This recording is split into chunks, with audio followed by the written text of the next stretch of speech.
आप सभी का इस व्याख्यान में स्वागत है। आज इस व्याख्यान में हम लोग बौद्धकालीन शिक्षा व्यवस्था पर चर्चा करेंगे। जैसा कि हम जानते हैं, भारत में 600 ईसा पूर्व से लेकर के 12वीं शताब्दी तक के कालखंड को बौद्ध काल कहा जाता है। ईसा पूर्व 6ठी शताब्दी में जब गौतम बुद्ध का जन्म होता है, उसके बाद जब उन्हें ज्ञान की प्राप्ति होती है सारनाथ में, और आ कर के अपना पहला उपदेश सारनाथ में जब देते हैं, उसके बाद से जो एक भारत में क्रांति आती है, सामाजिक क्रांति आती है, धार्मिक क्रांति आती है, उसके परिणाम स्वरूप जो व्यवस्थाएं बदलती हैं भारत के सामाजिक जीवन में, राजनीतिक जीवन में, आर्थिक जीवन में और शिक्षा के क्षेत्र में भी, तो इसको हम बौद्ध काल के रूप में देखते हैं। और कारण उसके पीछे था कि 6ठी शताब्दी तक आते आते वैदिक धर्म में बहुत गिरावट आ गई, आध्यात्मिकता बिल्कुल विलुप्त हो गई, कर्मकांडों पर ही मुख्य फोकस हो गया, वाह्य आडंबर इतने बढ़ गए और अंधविश्वास इतने बढ़ गए थे कि अब उससे जनता का मन उबने लगा था। वर्ण व्यवस्था कठोर हो गई थी और अलग अलग वर्णों के लिए अलग अलग कठोर प्रयोजन होने से उसमें जो निम्न वर्ण के लोग थे वो छटपटाहट महसूस करते थे और स्त्रियों के प्रति भी काफ़ी वर्जनाएँ और निरुग्यताएँ जो और आरोप लादे गए थे, उनका भी समाज में वैदिक जो धर्म था उसके प्रति नकारात्मक प्रभाव पड़ा। दूसरे अन्य कारण थे कि लोहे के प्रयोग ने उत्तर भारत में कृषि का उत्पादन बढ़ा दिया था, तो श्रम, अब खेतों में श्रम की ज़्यादा आवश्यकता थी और वैदिक परंपरा में श्रम के प्रति उपेक्षा हो गई थी।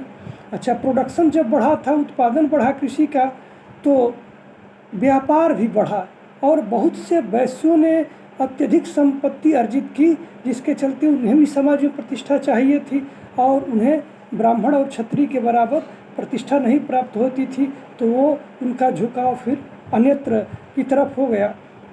एक अलग कारण था कि कृषि अर्थव्यवस्था में विशेष रूप से पशुओं की बड़ी महत्वपूर्ण भूमिका होती है और यज्ञों में पशु बलि होने के कारण भी एक वैदिक परंपरा के प्रति नकारात्मक चीज़ें आगे बढ़ रही थी। और जब गौतम बुद्ध ने संबोधि प्राप्त करने के बाद धर्म चक्र परिवर्तन का कार्य सारनाथ से आरंभ किया, तो लोग इस क्रांति को इतना सपोर्ट किए कि हाथों हाथ इसको लेने लगे। उत्तर भारत में बड़ी संख्या में लोगों ने वैदिक धर्म को छोड़ करके और बौद्ध धर्म अपना लिया। तो इस समय जो सामाजिक और राजनीतिक परिवर्तन हुआ, उसका प्रभाव शिक्षा पे भी व्यापक पड़ा और जो शिक्षा अब इसके चलते आई, एक परिवर्तित बौद्ध मठों में जो शिक्षा होने लगी, भिक्षुओं के माध्यम से जो शिक्षा होने लगी, जहाँ पर वेदों में केंद्रित जो शिक्षा थी, उपनिषदों में थी, पुराणों में थी, स्मृतियों और सूत्रों में थी, वेदांगों की जहाँ शिक्षा होती थी, उसके स्थान पर अब यहाँ बौद्ध धर्म से संबंधित साहित्यों की शिक्षा होने लगी और जो लौकिक शिक्षा की उपेक्षा उस समय हुई थी वैदिक शिक्षा में, यहाँ लौकिक शिक्षा को भी महत्व प्रदान किया गया था। तो बौद्ध जो शिक्षा थी वो विशेष रूप से मठों से संबंधित थी और भिक्षु या उपाध्याय ही एक शिक्षक के रूप में वहाँ कार्य करते थे। और सबसे बड़ी चीज़ है कि इसमें जो शूद्र वर्ण को और स्त्रियों का प्रवेश बंद था, उसको भी यहाँ पर सहमति मिल गई, उनका प्रवेश मिल गया, तो शिक्षा का दायरा बढ़ा। हम लोग चर्चा कर सकते हैं कि बौद्ध धर्म के जो बौद्ध शिक्षा के क्या उद्देश्य थे। तो पहला उद्देश्य वहाँ भी यही था कि बौद्ध धर्म का प्रचार प्रसार हो। तो बौद्ध मठों में जो छात्र शिक्षा ग्रहण करने के लिए जाते थे, वो बौद्ध परंपराओं को, बौद्ध साहित्यों को और उनके प्रार्थना की विधि को, ध्यान, मनन, विपश्यना को अनवरत रूप से अभ्यास करते थे और जब वो बाहर समाज में उसको लेकर के जाते थे, तो समाज के लोगों में जो एक अहिंसा परमो धर्मः की भावना उत्पन्न होने लगी और लोगों को लगता था कि इसमें हमारे लिए स्पेस ज़्यादा है। तो बौद्ध धर्म का प्रसार बहुत तेज़ी से हुआ उत्तर भारत में और बड़े बड़े राजा उस समय क्षत्रिय राजा थे। मगध का उत्कर्ष होता है तो एक तरह से जो ब्राह्मण वर्ण से नीचे का वर्ण था उसका सामाजिक प्रभाव ज़्यादा बढ़ जाता है, तो वो हाथों हाथ बुद्ध को अपनाने लगते हैं ताकि वो जो एक इन्फीरियरिटी कम्प्लेक्स रहता है उनके अंदर ब्राह्मण की अपेक्षा, तो वो उसको कहीं ना कहीं संतुष्ट करने लगता है। इसके बाद जो दूसरा उद्देश्य था चरित्र के निर्माण का, वैदिक काल में भी चरित्रों पे बहुत जोर दिया गया था और सदचरित्रता को अत्यधिक महत्व दिया गया था। यहाँ भी चरित्र को महत्व दिया गया है क्योंकि चरित्र तो एकदम ऐसा चीज़ है जो एकदम यूनिवर्सल है कि हर जगह उसका महत्व है और चरित्रवान यदि व्यक्ति रहेगा तभी वो सामाजिक प्रतिष्ठा अर्जित करेगा और समाज के नियम कायदे कानून को आगे बढ़ाएगा और समाज के हित में काम करेगा। तो चरित्र पर यहाँ भी बल दिया गया।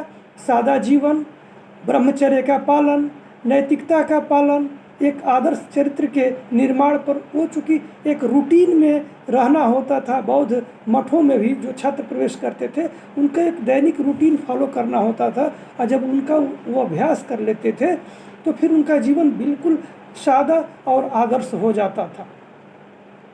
फिर सांसारिक जीवन की तैयारी का उद्देश्य था। जैसा कि पहले मैं बताया था कि वैदिक काल में जो पराविद्या और अपराविद्या थी, पराविद्या आध्यात्मिक विद्या थी, उस पर ज़्यादा केंद्रित था और लौकिक विषयों की उपेक्षा कर दी गई। तो यहाँ पर लौकिक विषयों को भी महत्व दिया गया क्योंकि वह समाज की ज़रूरत थी। समाज तेज़ी से आगे बढ़ रहा था।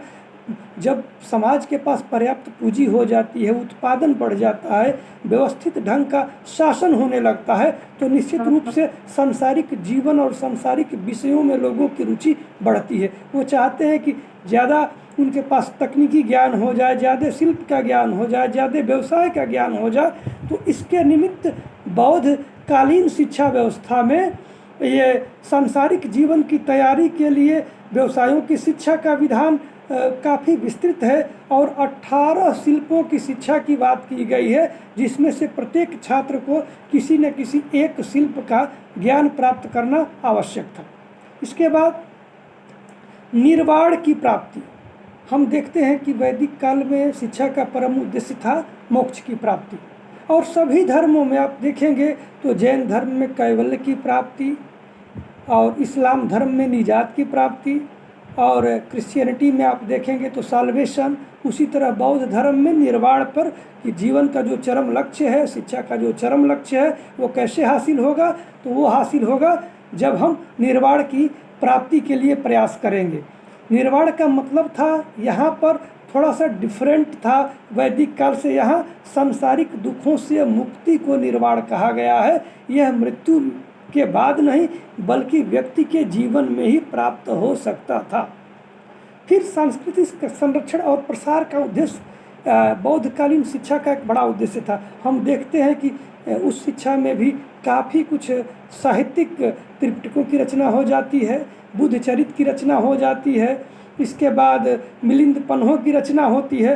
तो ऐसे साहित्य रचे गए जो सिंहली अनुश्रुतियाँ हैं, दीपवंश और महावंश की रचना होती है। और हम देखते हैं कि पूरी दुनिया में विशेष रूप से साउथ ईस्ट एशिया में काफ़ी बौद्ध धर्म का प्रसार होता है। गौतम बुद्ध के जीवन में ही लगभग पूरा उत्तर मध्य भारत में बौद्ध धर्म का प्रसार उनके जीवन काल में ही हो चुका था और उनके जीवन काल के तुरंत बाद बहुत तेज़ी से दक्षिण पूर्व एशिया में बौद्ध धर्म का प्रसार होता है। तो कहीं न कहीं बौद्धकालीन शिक्षा अपने सांस्कृतिक संरक्षण, अपने धर्म के प्रसार में सफलता प्राप्त कर ली थी।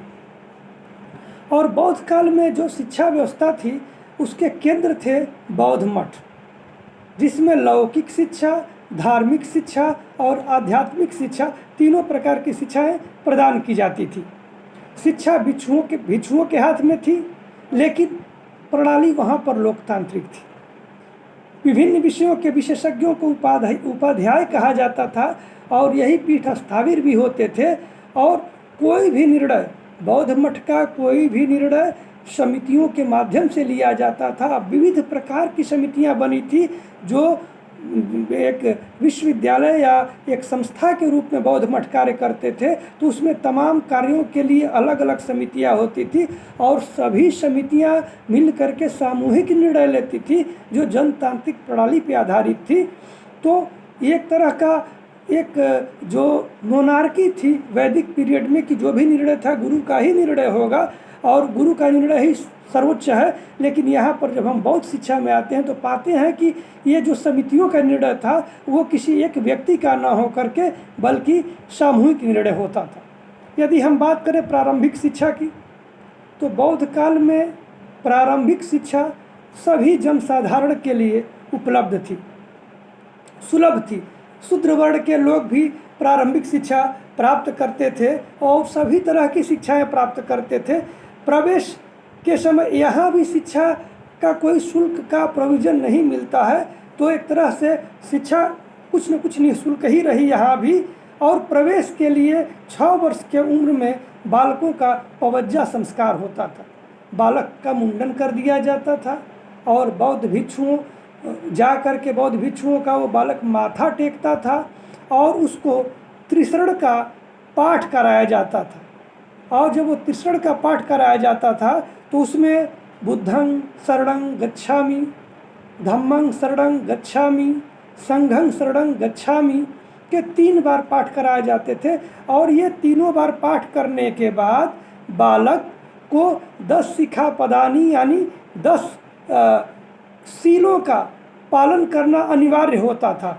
और ये जो 10 सील थे वो थे कि जीव की हत्या ना करना, चोरी ना करना, अशुद्धता से न रहना, असत्य न बोलना, मादक पदार्थों से दूर रहना, वर्जित समय पर भोजन न करना, नृत्य संगीत तमाशे इत्यादि के पास न जाना, श्रृंगार के वस्तुओं का प्रयोग न करना, ऊंचे बिस्तर पर न सोना और सोने चांदी या बहुमूल्य रत्न आभूषण का दान न लेना। तो ये 10 सील का पालन विद्यार्थी को करना पड़ता था। और यहाँ भी विद्यार्थी दोपहर के समय जाते थे पास के गांवों में, नगरों में, और वो बिल्कुल कम बोलते हुए, मौन रहते हुए केवल भिक्षाम देहि कहते थे। जो मिल जाता था उसे लेकर के मठ में आना होता था। तो भिक्षाटन के द्वारा बौद्ध मठों को संसाधन का एक प्रमुख स्रोत था। और पवज्जा संस्कार सभी का होता था। शिक्षा का अधिकार सभी वर्गों को समान रूप से प्राप्त था, केवल चंडाल को छोड़ दिया गया था। यहाँ पर प्रारंभिक शिक्षा की सामान्यतः आयु 6 वर्ष थी और 6 साल के बालक का प्रवेश होता था और वो बालक 12 साल की उम्र तक प्रारंभिक शिक्षा प्राप्त करता था। इसमें शुरुआत के 6 माह में बालक को आचार, रहन सहन, विनय की शिक्षा दी जाती थी और सिद्धिरस्तु नामक बाल पोथी पढ़ाई जाती थी। बालक को जो आज भी सुबोपाली का पैटर्न है कि सुनना, बोलना, पढ़ना और लिखना और सबके साथ समझ के साथ काम करना, तो इसका पालन उस समय भी होता था। और बालकों को शब्द विद्या, तर्क विद्या, चिकित्सा विद्या, अध्ययन विद्या, शिल्प और कला विद्या का अध्ययन कराया जाता था। और सिद्धिरस्तु की जो पुस्तक थी उसमें जिसे जातक कथाओं में कथाएं संकलित थी और वो उसके माध्यम से भाषा और व्याकरण और बोलना, उच्चारित करना और उसके आधार पर चिंतन, मनन, तर्क करना, ये बालकों को प्रारंभिक शिक्षा में ही सिखाया जाता था। जो शिक्षण की विधि थी वैदिक कालीन की तरह यहाँ भी मौखिक थी। वो लकड़ी के तख्तियों पर शब्दों को लिखना, वाक्यों को लिखना, यह सिखाया जाता था। लेकिन बालक जो सीखते थे वो मौखिक रूप से ही गुरु के प्रवचन के माध्यम से, गुरु के व्याख्यान के माध्यम से और वो कहानी के माध्यम से सिखाया जाता था। यहाँ भी कंठस्थीकरण यानी रटने पर काफ़ी बल दिया जाता था। गुरु जो बोलता था उसको दोहराया जाता था। और शिक्षण माध्यम के रूप में जिस प्रकार वैदिक काल में केवल संस्कृत भाषा में ही शिक्षण कार्य होता था, वैदिक साहित्य का अध्ययन होता था, क्योंकि वो सारे साहित्य उसी भाषा में लिखे गए थे। लेकिन यहाँ पर जो लोक भाषाएं थी, जो जिस क्षेत्र में बोली जाती थी, जैसे पाली, प्राकृत, खरोष्टी, ब्राह्मी, अरमेइक, और जिस स्थान पर जो भाषाएं थी, क्योंकि गौतम बुद्ध का ये निर्देश था कि भाषाएं लोकल होनी चाहिए, स्थानीय भाषाओं में ही लोगों को सिखाया जाए, बोला जाए, इसका विशेष निर्देश उन्हें गौतम बुद्ध के द्वारा दिया गया था। अब यदि हम उच्च शिक्षा की बात करें तो बौद्ध मठों एवं विहारों में ही उच्च शिक्षा प्रदान की जाती थी, और पूरे देश में अलग अलग बौद्ध मठ थे, जो विश्वविद्यालयों के रूप में भी थे, जो विद्यालयों के रूप में भी थे, जिनमें छात्रावासों की व्यवस्था थी और छात्र वहाँ रुक करके विद्या अध्ययन करते थे, और सब में पर्याप्त अंतर था। जैसे बौद्धिक काल के अलग अलग गुरुकुलों में अलग अलग पाठ्यक्रम थे, उसी तरह से स्थितियाँ यहाँ भी थी कि बौद्ध काल में भी अलग अलग मठों में वो अलगाव था। और इसकी स्थिति, लेकिन विकास के क्रम में ये चीज़ें इतनी आगे बढ़ चुकी थी कि अब उच्च शिक्षा भारत की वैश्विक स्तर की हो गई थी, और सभी वर्ण, ब्राह्मण, क्षत्रिय, वैश्य, शूद्र और स्त्रियां सब बौद्ध मठों में प्रवेश लेकर के उच्च शिक्षा प्राप्त कर सकती थी। और प्रवेश का नियम लेकिन कठिन था। ऋषि, जो व्यक्ति, कुछ नियम में किनको रोका जाता था प्रवेश से, जो व्यक्ति किसी का कर्जदार हो, ऋणी हो, या अशक्त हो, दिव्यांग हो, जिसमें पढ़ने लिखने की क्षमता न हो, या शारीरिक रूप से अक्षमता हो, उनको, और सरकारी या राजकीय जो नौकर थे, जो राजकीय कार्यों में संलग्न थे, उनको प्रवेश नहीं दिया जाता था। जाति बंधन नहीं था। लेकिन जो व्यक्ति बौद्ध काल में उच्च शिक्षा प्राप्त करना चाहता था बौद्ध मठों में, उसे बुद्ध में, धम्म में और संघ में विश्वास व्यक्त करना अनिवार्य होता था। जो व्यक्ति बौद्ध धर्म में विश्वास करता था, केवल उसी को बौद्ध मठों में शिक्षा प्रदान की जाती थी। और बौद्ध मठों में तमाम भिक्षुक रहते थे जो शिक्षा का कार्य करते थे, उनमें किसी न किसी एक बौद्ध भिक्षु को अपना गुरु बनाना पड़ता था। और जो प्रवेश होती थी वो आजकल के तरह ही जो बोर्ड ऑफ स्टडीज़ या जो इंटरव्यू के पैनल बोर्ड बनते थे, उसी तरह के पैनल बोर्ड होते थे, और 10 भिक्षुओं के सम्मुख उस कैंडिडेट का साक्षात्कार होता था और निर्णय सामूहिक लिया जाता था। सभी भिक्षु मिलकर के निर्णय लेते थे कि इनका प्रवेश होना चाहिए कि नहीं, और उस सामूहिक निर्णय के आधार पर जब व्यक्ति के प्रवेश के निर्णय को स्वीकृति मिल जाती थी, तब उस व्यक्ति का उपसंपदा संस्कार होता था। उपसंपदा संस्कार का अर्थ था उच्च शिक्षा में प्रवेश। शिक्षा प्राप्त करने तक या वो व्यक्ति आजीवन बौद्ध भिक्षु रह सकता था, लेकिन शिक्षा समाप्त करने के बाद वह गृहस्थ जीवन में भी लौट सकता था। जो बौद्ध भिक्षु उच्च शिक्षा में उपसंपदा संस्कार के बाद जाते थे, उन्हें 8 निर्देशों का पालन करना होता था। पहला नियम था उन्हें साधारण वस्त्र पहनना है, और जो महंगे कपड़े हैं जो उच्च लोग पहनते हैं, विजात लोग पहनते थे, वो संघ में, मठ में वो पहनावा नहीं चलता था। और छात्र को वृक्षों के नीचे रहना होता था। फिर तीसरा, भिक्षा मांगकर भिक्षाटन के माध्यम से ही उन्हें जीवन यापन करना था।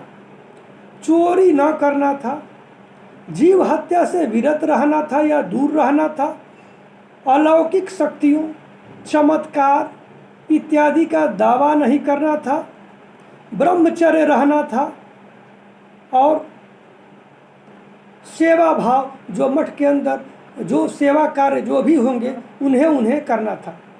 प्रवेश की आयु सामान्यतः 12 वर्ष मानी गई थी, लेकिन अल्टेकर महोदय ने इसे 20 वर्ष लिखा है। जिन्होंने किताब एक लिखी है एजुकेशन इन एंशिएंट इंडिया, तो उसमें उन्होंने 20 वर्ष लिखा है, लेकिन 12 वर्ष चूँकि 6 वर्ष की उम्र में प्राथमिक शिक्षा में प्रवेश होता था और 6 वर्ष तक बालक प्राथमिक शिक्षा ग्रहण करता था, उसके बाद उसका उपसंपदा संस्कार होता था और वह उच्च शिक्षा में प्रवेश लेता था। तब वो 12 वर्ष की ही आयु होती है, तो 12 वर्ष की आयु में वो व्यक्ति प्रवेश ले लेता था उच्च शिक्षा में। पाठ्यक्रम की यदि बात करें तो धार्मिक पाठ्यक्रम जो होता था वो बौद्ध भिक्षु और भिक्षुणियों के लिए था, और जो बौद्ध धर्म से संबंधित था उसके साहित्यों से संबंधित था, जिसमें त्रिपिटकों का अध्ययन किया जाता था। त्रिपिटक का मतलब विनय पिटक, सुत्त पिटक और अभिधम पिटक। इसके अलावा नागसेन का रचित मिलिंद पन्हो, इसके बाद सिंहली अनुश्रुतियाँ, दीपवंश और महावंश, अश्वघोष का रचित बुद्धचरित, सौंदरानंद एवं सरीपुत प्रकरण और नागार्जुन के शून्यवाद का अध्ययन शामिल था। ये धार्मिक पाठ्यक्रम के अंतर्गत था, और जिन भिक्षु और भिक्षुणियों को आगे के जीवन में भी बौद्ध भिक्षु ही रहना था, वो धार्मिक पाठ्यक्रम का अध्ययन करते थे। विनय पिटक जो था वो संघ के नियमों से संबंधित था कि आपका दैनिक आचरण कैसा होना चाहिए, रहन सहन कैसा होना चाहिए, किन किन चीज़ों का आपके लिए निषेध किया गया है। सुत्त पिटक में भगवान बुद्ध के उपदेशों का संकलन है और सूत्रों का संकलन है, बौद्ध धर्म के सिद्धांत और उपदेशों का संकलन उसमें है। उसी प्रकार अभिधम पिटक में उन बौद्ध धर्म के सूत्रों का, उपदेशों का, सिद्धांतों की दार्शनिक व्याख्या की गई है, और ये प्रश्नोत्तरों के माध्यम से इस पर तमाम, जैसे अरस्तु का प्रश्नोत्तर का माध्यम था, उसी तरह से यहाँ भी प्रश्नोत्तरों के माध्यम से ही शंकाओं का समाधान किया गया है और उठने वाले प्रश्नों का उत्तर दिया गया है। इसके अतिरिक्त जो शिक्षा दी जाती थी धार्मिक शिक्षा के अंतर्गत कि बौद्ध मठों का निर्माण कैसे होगा, उनका संचालन कैसे होगा, उनका प्रबंधन कैसे होगा, उनका प्रशासन कैसे होगा और उनका हिसाब किताब कैसे रखा जाएगा, ये बौद्ध भिक्षुणी और बौद्ध भिक्षु दोनों के लिए अनिवार्य था। और जिन लोगों को गृहस्थ जीवन में वापस लौटना था, उन्हें सामान्य धार्मिक शिक्षा उन्हें भी दी जाती थी, लेकिन उनके लिए लौकिक पाठ्यक्रम थे, जो दुनियावी पाठ्यक्रम थे, जो सांसारिक उद्देश्यों की प्राप्ति, सामाजिक उद्देश्यों की प्राप्ति से संबंधित थे, उनको उसमें स्थान दिया गया था। वो जन साधारण के लिए थे और जन साधारण को सामाजिक जीवन के लिए तैयार करने के उद्देश्य से बनाए गए थे। इस पाठ्यक्रम के अंतर्गत न्यायशास्त्र, चिकित्सा, नक्षत्र विद्या, इतिहास, राज व्यवस्था, प्रशासन, चिकित्सा व्यवस्था और ये हस्ती विज्ञान, ये सारे जो गृह निर्माण, ये सारे विषयों को स्थान दिया गया था, जो कि एक सामाजिक आवश्यकताओं की पूर्ति करने के लिए आवश्यक है। उच्च शिक्षा का जो माध्यम था उसमें बहुभाषी माध्यम हो गया था, पाली, ब्राह्मी, प्राकृत, अरमेइक, खरोष्टी और विशेष रूप से लोक भाषाएं जो थी उनको भी उसमें जगह मिल गया था। तो भाषा के दृष्टिकोण से और ये एक तरह से एक्सप्लोरेशन हो गया था शिक्षा का, कि जब शूद्रों को भी शिक्षा का राइट हो गया, स्त्रियों को भी शिक्षा का राइट हो गया, और भाषा का जो एक बहुत बड़ा हर्डल होता है, बैरियर होता है, उसको भी यहाँ पर दूर कर लिया गया। लेकिन जो शिक्षण की विधि थी वो सामूहिक थी, वो मौखिक प्रश्नों पर आधारित थी और प्रश्नोत्तर के माध्यम से आगे बढ़ती थी। जब उपाध्याय या बुद्ध भिक्षु अपना प्रवचन कर लेते थे, अपना उपदेश कर लेते थे, तो शिक्षक जो छात्रों के साथ, शिष्यों के साथ उसका वाद विवाद होता था, वार्तालाप होता था, तर्क वितर्क होता था, सामूहिक वार्ताएं होती थी, जैसे ग्रुप डिस्कशन होता है। उसके बाद जो चीज़ें निकल के आती थी, व्याख्या होती थी, छात्रों के समूह बना करके शास्त्रार्थ कराए जाते थे, ताकि उनकी योग्यताओं की जांच हो सके, उनकी दक्षताओं की जांच हो सके कि उन्होंने कितना सीखा है और उनकी कहाँ तक पहुँच बढ़ी है।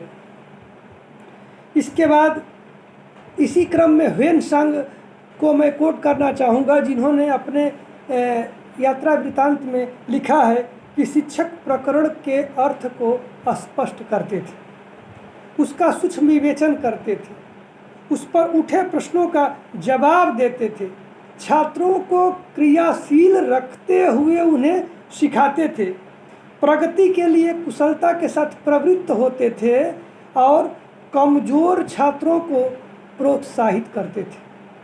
और जो छात्र तेज थे उन्हें पढ़ने के लिए निर्देशित करते थे, तो वहाँ पर प्रॉपर काउंसलिंग का, गाइडेंस का, उनके इंस्पिरेशन का, एक तरह से जो आज आधुनिक हम शिक्षा में जिनकी बात करते हैं उस समय भी उनका प्रयोग किया जाने लगा, क्योंकि समाज धीरे धीरे आगे बढ़ता जाता है तो नई चीज़ें आती जाती है और हमारी विधि पहले से बेहतर होती जाती है। और ये अनवरत प्रक्रिया है, परिवर्तन वो हमेशा हुआ है हर क्षेत्र में, और शिक्षा के क्षेत्र में भी ये चीज़ें चलती रही है। अब हम छात्र जीवन की बात करें तो छात्रों को अपने मठ के निर्धारित नियमों का पालन करना अनिवार्य था। जब छात्र भिक्षाटन के लिए जाते थे तो उन्हें मौन रहना होता था। आश्रम में आचार विचार व्यवहार, उठना बैठना, वार्ता, गुरु के साथ, अपने सहपाठी के साथ, आगंतुकों के साथ, ये सारे निर्धारित थे।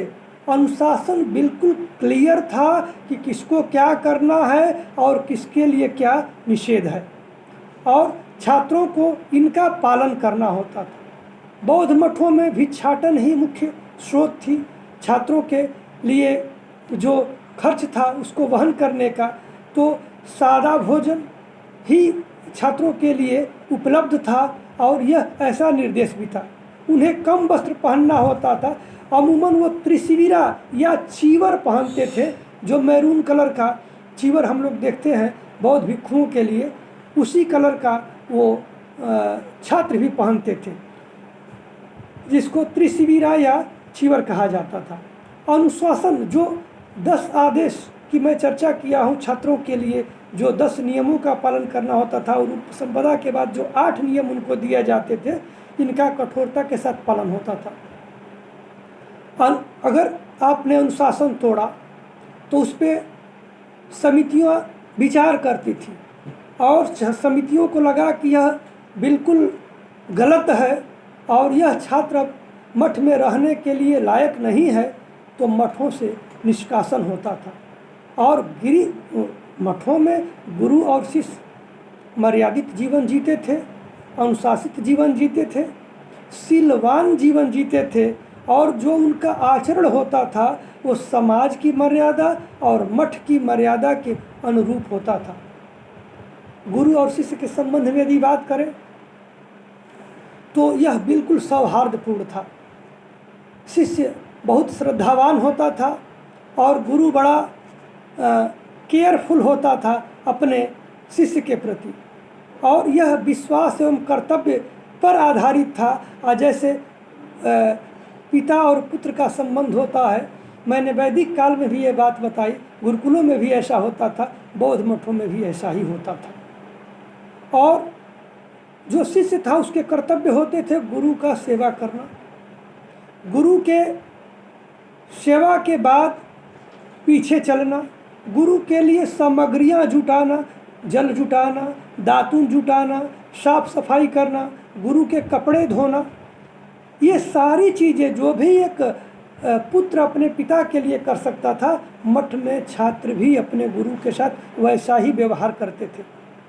अब शिष्य के प्रति गुरु का कर्तव्य था कि शिष्य का सर्वांगीण विकास कैसे सुनिश्चित हो, संतुलित विकास कैसे सुनिश्चित हो, इसका ध्यान रखता था गुरु। अब उस छात्र का अभिक्षमता क्या है, छात्र की योग्यता क्या है, छात्र की आयु क्या है, छात्र के जीवन की आगे की ज़रूरतें क्या है, उसकी सामाजिक जीवन में गुरु समझता था कि उसकी आगे चल करके क्या उसकी आवश्यकताएं होनी है, उनका ध्यान रखते हुए उनके संतुलित स्वास्थ्य का विकास, शिक्षा का विकास, उनके कार्यकुशलता का विकास और उनके नैतिकता तथा सांवेगिक विकास का ध्यान रखता था। और इस तरह के वातावरण गुरु मठों में निमित्त बनाए जाते थे कि छात्र स्वतः ही उसमें वैसे नागरिक बनने के लिए तैयार हो जाए। और कुशलताओं की संप्राप्ति पर अत्यधिक ध्यान दिया जाता था और बार बार जैसे फॉर्मेटिव असेसमेंट की बात की जाती है उस तरह के असेसमेंट का विधान था। गुरु बार बार वो विविध माध्यमों से, विविध प्रक्रियाओं से यह जानने की कोशिश करता था, यह चेक करने की कोशिश करता था कि छात्र की क्या कठिनाइयाँ हैं, उसे कैसे दूर किया जा सकता है और छात्र की जो संपूर्ण शिक्षा दीक्षा है वो किस तरह से पूरी होगी। तो ये गुरु का शिष्य के प्रति कर्तव्य था। स्त्री शिक्षा, शुरू में तो गौतम बुद्ध स्त्रियों को मठ में प्रवेश देना नहीं चाहते थे, लेकिन बाद में अपने प्रिय शिष्य आनंद के आग्रह पर वो तैयार हो गए कि मठों में स्त्रियों का प्रवेश दिया जाए। इसके बाद कुछ नाम बड़े महत्वपूर्ण, गौतमी जो उनकी मौसी थी उसकी, शील भट्टारिका, प्रभु देवी, शुभा, मेघा, अनुपमा, विजयंका, संघमित्रा जो सम्राट अशोक की पुत्री थी, श्रीलंका में बौद्ध धर्म के प्रचार हेतु अपने भाई महेंद्र के साथ गई थी। तो ऐसी महिलाओं का जिक्र आता था जो बौद्ध धर्म के गूढ़ विषयों की विशिष्ट रूप से बड़े उच्च स्तरीय जानकार थी। और यह बिना शिक्षा के नहीं होगा। अब हम बात करते हैं व्यावसायिक शिक्षा की। उच्च शिक्षा में 18 शिल्पों की बात की गई है। उसमें किसी न किसी एक शिल्प में विद्यार्थी का पारंगत होना आवश्यक था। अब इसमें सूत कातना, कपड़ा बुनना, वस्त्र बनाना, गृह का निर्माण से संबंधित, चमड़े के कार्य से संबंधित, तमाम कृषि कार्य से संबंधित ऐसे शिल्पों का विधान था और छात्रों को सिखाया जाता था। पशु चिकित्सा सिखाई जाती थी, ज्योतिष सिखाया जाता था। ऐसे चीज़ों पर फोकस किया जाता था बौद्ध मठों की शिक्षा में भी।